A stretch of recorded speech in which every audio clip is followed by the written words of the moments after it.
This is a very interesting case of a very large Baker cyst that I drained twice and it kept coming back. This next case is the third such attempt, and also we injected cortisone in the cyst. The very interesting thing about this case is that there's actually what I think is a ganglionic portion of this Baker cyst proximally.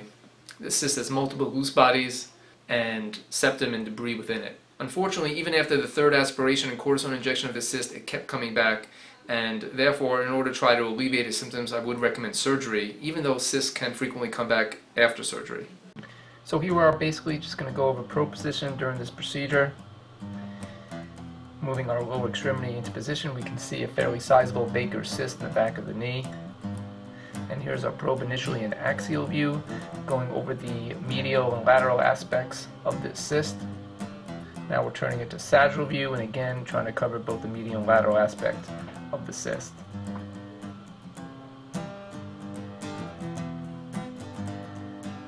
This is the first part of the procedure where we drained the distal part of the cyst, and the fluid that came out of this part of the cyst was essentially normal looking joint fluid, a yellow type of fluid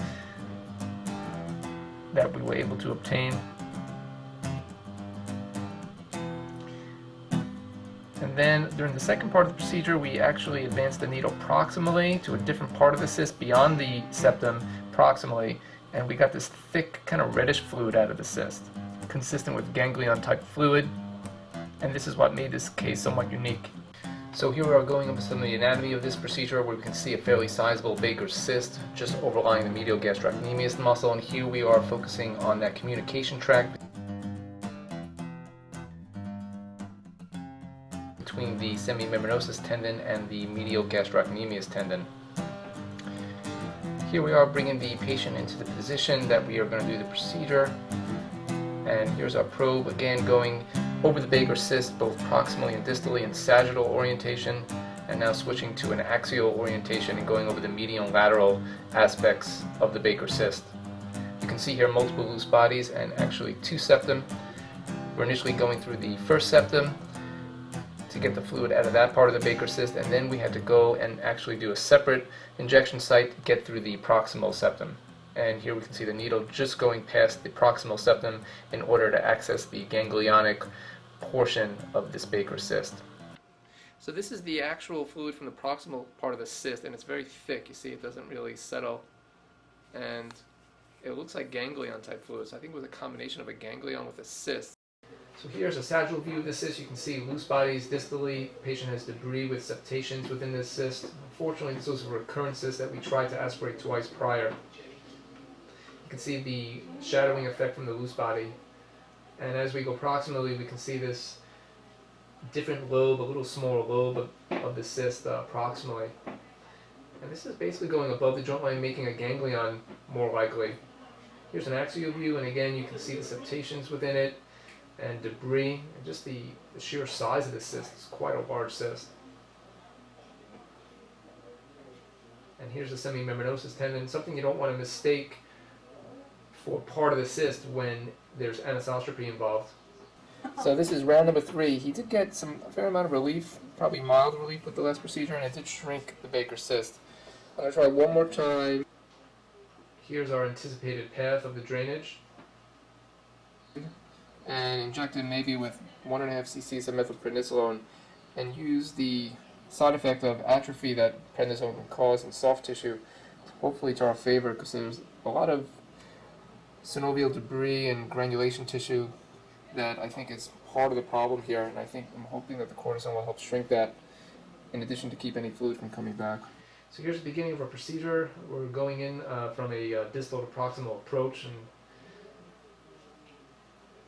the needle wasn't big enough to get to both parts of the cyst, so here we are, we're draining essentially just the distal portion of the cyst. And what we'll see later is the proximal portion was an entirely different entity, essentially. Here's some reverberation artifact from the needle. You can see the loose body with some shadowing underneath it.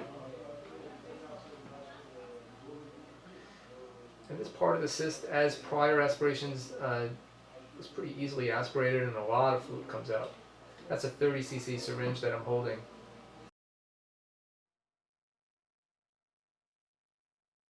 Here's an axial view, and You can see the tip of the needle highlighted. This gives a good medial lateral aspect of the cyst and where you are in that dimension. And now I'm trying to reach the proximal pole. I'm trying to reach the proximal pole, and unfortunately I couldn't do it. There's a little gap here that you can see between the needle tip and the ganglionic portion of this cyst. So before you start going this proximal, you're basically right in the popliteal fossa. You want to make sure that you can identify your popliteal vessels. And here is clearly the popliteal artery.